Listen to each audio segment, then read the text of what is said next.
بسم اللہ الرحمن الرحیم الحمد للہ رب العالمین والصلاة والسلام علی رسولہ الکریم اما بعد۔ اللہ تبارک و تعالی پر حمد و ثنا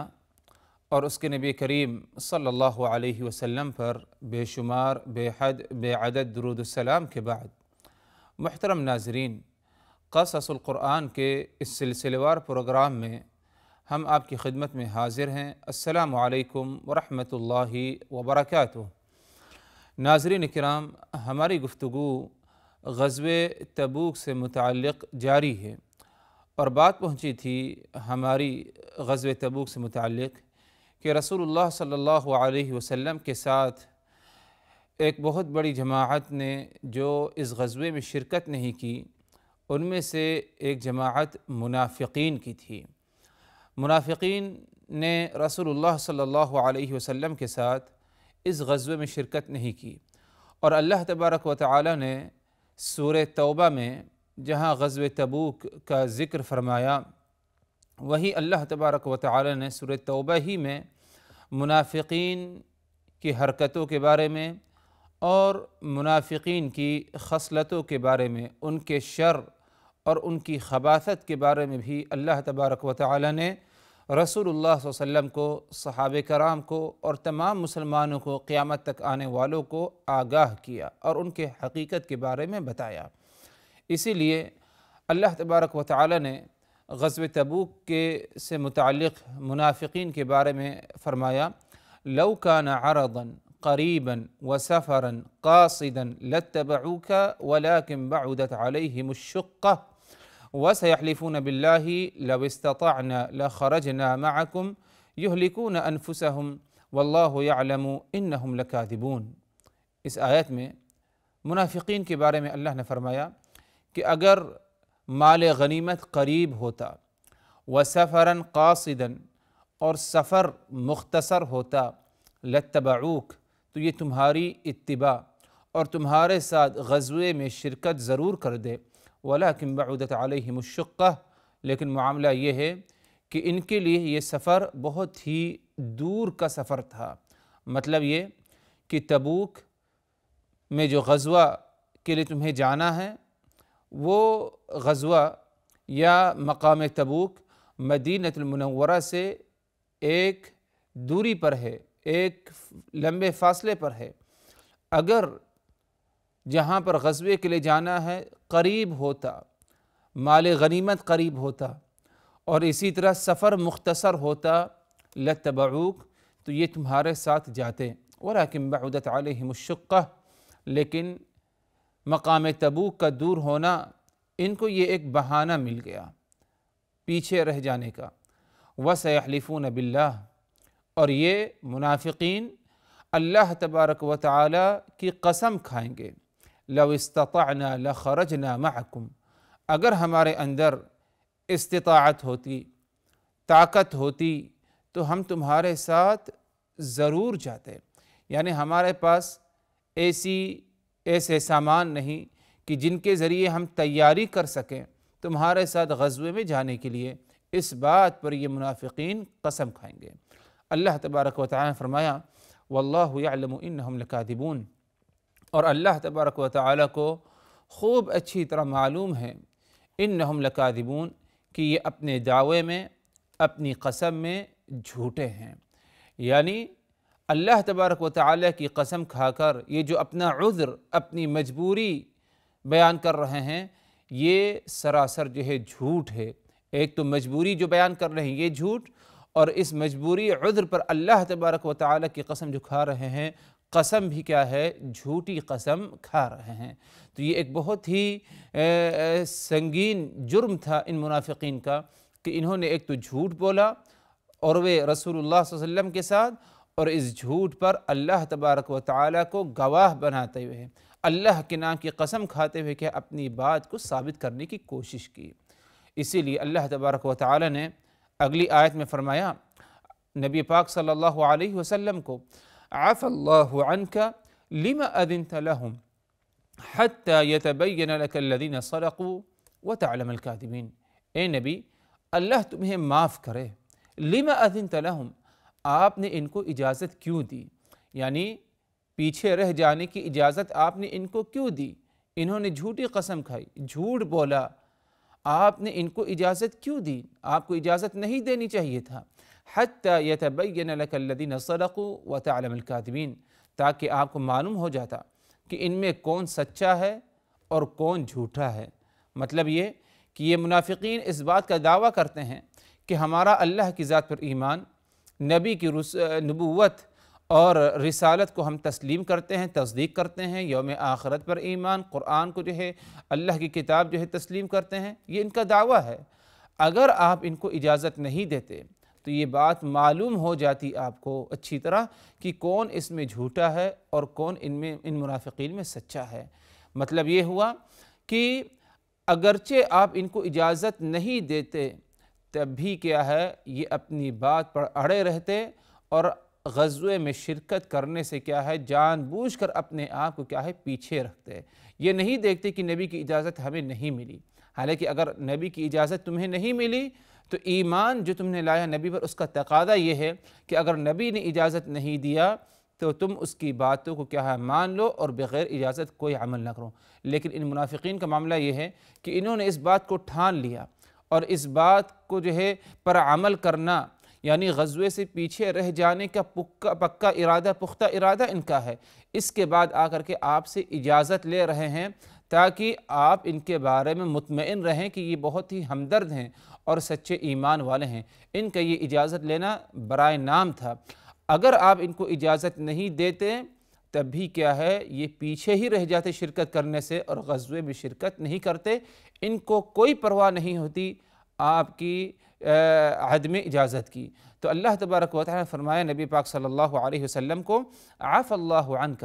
اللہ تبارک و تعالی نے فرمایا عفا اللہ عنک، اے نبی اللہ تمہیں معاف فرمائے۔ آپ نے ان کو اجازت کیوں دی؟ لم اذنت لہم، آپ نے ان منافقین کو اجازت کیوں دی؟ حتی یتبین لک الذین صدقوا وتعلم الکاذبین، تاکہ آپ کو معلوم ہو جاتا کہ اگر آپ ان کو اجازت نہیں دیتے کون ان میں جو ہے سچا ہے اور کون ان میں اپنے دعوے میں کیا ہے جھوٹا ہے۔ لیکن معاملہ یہ تھا کہ نبی پاک صلی اللہ علیہ وسلم ظاہری طور پر دیکھ کر کیا ہے لوگوں کے ساتھ فیصلہ کیا کرتے تھے۔ جہاں تک معاملہ باطن کا ہے، پوشیدہ چیزوں کا، تو اللہ کے رسول صلی اللہ علیہ وسلم کو اس کے بارے میں خبر نہیں، مگر صرف وہی جو اللہ تبارک و تعالی وحی کے ذریعے کیا ہے بتا دے۔ تو اس آیت میں ایک قسم کا رسول اللہ صلی اللہ علیہ وسلم کو اللہ تبارک و تعالی کی طرف سے کیا ہے عتاب تھا۔ اللہ تبارک و تعالی نے اگلی آیت میں فرمایا، خاص طور پر ایمان والوں کی صفت کیا ہے؟ یہ تو منافقین تھے جو غزوے میں شرکت کرنے سے پیچھے رہ گئے۔ ایمان والے جنہوں نے اپنے آپ کو نفاق سے بچایا، خالص پکے مسلمان ہیں، پکے ایمان والے ہیں، ان کی کیا صفت ہے اگر ان کا نبی غزوے میں جانے لگے؟ فرمایا اللہ نے، لا یستأذنک الذین یؤمنون باللہ والیوم الآخر ان یجاہدوا باموالہم وانفسہم واللہ علیم بالمتقین۔ ایمان والوں کی صفت خصلت یہ ہے، کون ایمان والے؟ یؤمنون باللہ والیوم الآخر، جو اللہ پر، یوم آخرت پر ایمان رکھتے ہیں۔ ان کی صفت لا یستأذنک، یہ اجازت نہیں لیتے آپ سے کہ ان یجاہدوا باموالہم وانفسہم، کہ اس بات کی آپ سے اجازت نہیں لیتے کہ ہم اپنے مال اور اپنے نفس کے ساتھ جہاد فی سبیل اللہ میں کیا ہے آپ کے ساتھ غزوے میں شرکت کریں۔ واللہ علیم بالمتقین، اور اللہ تبارک و تعالیٰ کو خوب اچھی طرح متقین پرہیزگاروں کے بارے میں معلوم ہے کہ لوگوں میں کون تقوی پرہیزگاری اختیار کرنے والا ہے۔ مطلب یہ ہوا حضرات کہ ایمان والوں کی صفت یہ ہے کہ نیک کاموں میں، جن میں سے نبی کے ساتھ غزوے میں شرکت کرنا، جہاد فی سبیل اللہ، اعمال صالحہ، ان اعمال کو کرنے میں یہ نبی سے اجازت نہیں لیتے، کیونکہ ایک عام اجازت ہے، اللہ کی طرف سے رغبت دلائی گئی ہے کہ تم غزوے میں شرکت کرو، جہاد فی سبیل اللہ میں شرکت کرو، دوسرے جو ہے نیک اعمال کرو، ایک عام جو ہے حکم دیا گیا ہے۔ اب کسی ایک مخصوص عمل کو کرنے پر اس کے لیے کوئی مخصوص اجازت جس طرح منافقین کرتے ہیں، یہ ایمان والوں کی صفت نہیں ہے۔ ایمان والے جو ہے نیک اعمال کرنے میں سبقت اور زیادہ سے زیادہ آگے بڑھ چڑھ کر حصہ لینے کی ہمت اور کیا ہے جذبہ رکھتے ہیں۔ ان کے اندر وہ خصلت نہیں جو منافقین میں ہے کہ پیچھے رہ جانے کا ارادہ ہو جائے اور اس کے بعد آ کر کے آپ سے اجازت لیں، بلکہ ایمان والوں کی جو اللہ اس کے رسول پر یوم آخرت پر ایمان رکھتے ہیں، ان کی صفت ان کی خصلت یہ ہے لا یستأذنک، وہ آپ سے اجازت نہیں لیتے کہ ہم آپ کے ساتھ غزوے میں شرکت کریں یا نہ کریں۔ آپ نے حکم دیا، ایک عام حکم دیا مسلمانوں کو، ایمان والے اس میں کیا ہے شامل ہو جاتے ہیں۔ اسی آیت سے اہل علم ایک اہم مسئلہ استنباط کرتے ہیں حضرات، جو کہ بہت ہی زیادہ اہم مسئلہ ہے، قابل غور ہے، اور اس کو ہمیں اہمیت دینا چاہیے، اور اسی طرح ہمیں اس پر خود عمل کرنا چاہیے، لوگوں کو بھی کیا ہے اس کی تعلیم دینی چاہیے۔ اور وہ مسئلہ یہ ہے کہ ایمان کا تقاضا یہ ہے کہ نیک اعمال کے کرنے میں ہمارا حوصلہ، ہمارا جذبہ بلند ہونا چاہیے، اور نیک اعمال کے کرنے میں ہمیں کسی سے اجازت نہیں لینے کی ضرورت ہے، مگر یہ بات الگ ہے کہ اگر کوئی ایک اہم عظیم حق تلفی ہو رہی ہے یا حق کی ادائیگی نہیں ہو پا رہی ہے، تو ایسی حالت میں کیا ہے اجازت لی جا سکتی ہے۔ جیسے کہ ماں باپ کی خدمت کا معاملہ ہے، آپ روزی روٹی کی کمائی کے لیے دور سفر کرنا چاہتے ہیں، اور آپ کو معلوم ہے کہ دور دراز سفر کرنے سے ماں باپ کے حقوق کے حق تلفی ہوگی اور ان کی خدمت کے لیے کوئی نہیں، تو ادھر ماں باپ کے ساتھ رہنا اور ان کی خدمت کرنا یہ زیادہ اہم اور یہ زیادہ فرض آپ پر ہے۔ تو ایسی حالت میں کیا ہے مصلحت کو اور جو ہے مقاصد پر غور کرتے ہوئے کیا ہے فیصلہ لیا جائے، ورنہ عام حالات میں خاص طور پر جو فرائض ہیں ہم پر، فرض نمازیں ہیں، فرض روزہ رمضان کا ہے،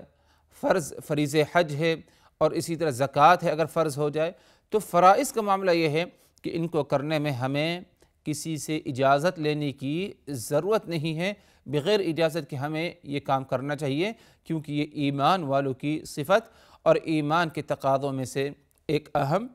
تقاضا ہے۔ رہی بات فرائض کے کرنے میں اجازت لینا، یہ اگر دیکھا جائے تو ایک ناحیے سے اہل نفاق کی صفت ہے، جیسے کہ اللہ تبارک و تعالی نے قرآن مجید میں اسی اگلی آیت میں فرمایا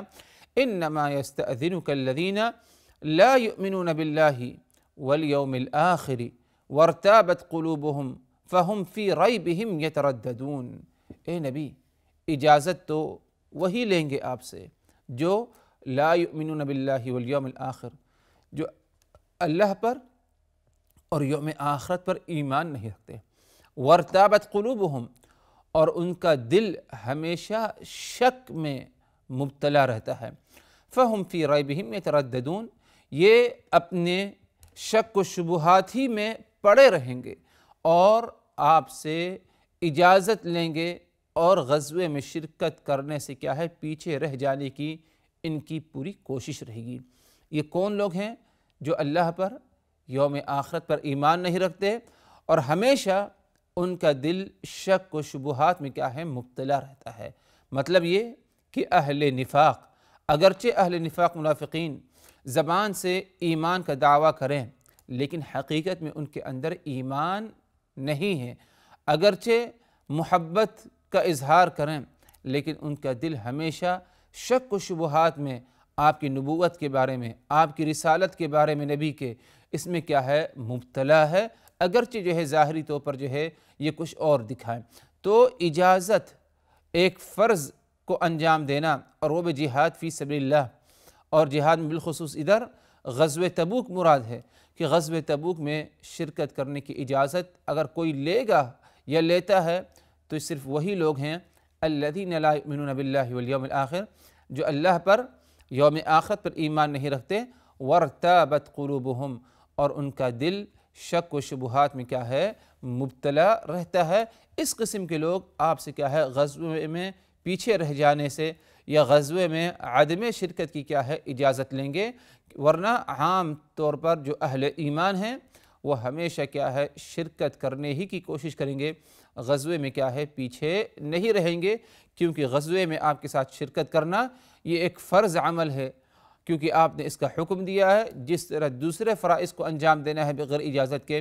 اسی طرح غزوہ تبوک میں شرکت کرنا یا عام غزوات میں بھی شرکت کرنا یہ بھی فرض عمل ہے، بغیر اجازت کے اس میں شرکت کرنی چاہیے، یہی اہل ایمان کی صفت ہے۔ ہاں جو اجازت لیتے ہیں یہ اہل نفاق کی صفت ہے۔ اگر دیکھا جائے حضرات، منافقین جو اس بات کا دعویٰ کرتے تھے اور بظاہر جو دکھاتے تھے کہ ہمارے اندر اگر استطاعت ہوتی، طاقت ہوتی تو ہم آپ کے ساتھ شرکت کرتے، حالانکہ وہ اپنے دعوے میں منافقین جھوٹے تھے، ان کا یہ دعویٰ محض جھوٹ پر مبنی تھا، کیونکہ جو شخص کسی کام کو انجام دینا چاہتا ہے یقیناً وہ اسباب کو اختیار کرتا ہے اور اس کے لیے تیاری کرتا ہے، اس کے لیے کوشش کرتا ہے۔ منافقین کے اندر ذرہ برابر کسی چیز کی، کسی قسم کی تیاری غزوہ تبوک میں شرکت کے لیے نہیں تھی۔ اسی لیے اللہ تبارک و تعالیٰ نے قرآن مجید میں فرمایا وَلَوْ أَرَادُوا الْخُرُوجَ لَأَعَدُّوا لَهُ عُدَّةً وَلَكِنْ كَرِهَ اللَّهُ بِعَاثَهُمْ فَثَبَّطَهُمْ وَقِيلَ اقْعُدُوا مَعَ الْقَاعِدِينَ۔ اگر اراد الخروج، یہ منافقین اگر ان کا ارادہ ہوتا آپ کے ساتھ نکلنے کا غزوہ تبوک میں، لَأَعَدُّوا لَهُ عُدَّةً، تو اس کے لیے تیاری کرتے، کوشش کرتے، محنت کرتے، جد و جہد کرتے، لیکن انہوں نے غزوے میں شرکت کے لیے کوئی تیاری نہیں کی، کوئی جد و جہد، کوئی کوشش، کوئی محنت نہیں کی۔ وَلَكِنْ كَرِهَ اللَّهُ بِعَاثَهُمْ، انہوں نے کوشش نہیں کی اور ساتھ ہی ساتھ اللہ تبارک و تعالیٰ کو بھی یہ بات ناپسند تھی کہ یہ آپ کے ساتھ غزوے میں شرکت کرتے۔ فَثَبَّطَهُمْ، اسی لیے اللہ نے اور ان کو ہمت پست کر دیا، ان کے اندر سے ہمت کو ختم کر دیا ان منافقین میں سے کہ آپ کے ساتھ شرکت نہ کریں۔ وَقِيلَ اقْعُدُوا مَعَ الْقَاعِدِينَ، اور ان کو یہ کہا گیا، ان کے دلوں میں یہ بات ڈال دی گئی جو پیچھے رہ جانے والے ہیں، جن کے ساتھ مجبوریاں ہیں، تم انہی کے ساتھ کیا ہے مدینہ منورہ میں بیٹھے رہ جاؤ، ہمارے نبی کے ساتھ کیا ہے تم شرکت نہ کرو۔ آخر کار کیا وجہ تھی کہ اللہ تبارک و تعالی نے ان منافقین کا رسول اللہ صلی اللہ علیہ وسلم کے ساتھ غزوے میں شرکت کرنا اسے ناپسند کیا اللہ نے؟ اس میں کیا حکمت، کیا وجہ تھی؟ انشاءاللہ اس کی وضاحت اگلی نشست میں۔ آج ہم اسی پر اکتفا کرتے ہیں۔ اللہ تبارک و تعالی سے یہ دعا کرتے ہوئے رخصت ہوتے ہیں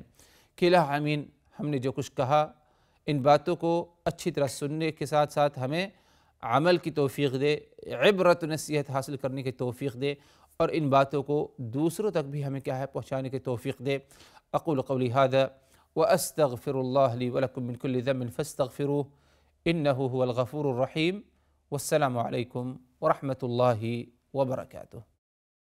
لقد كان في قصصهم عبرة لأولي الألباب ما كان حديثا يفترى ولكن تصديق الذي بين يديه وتفصيل كل شيء وهدى ورحمة لقوم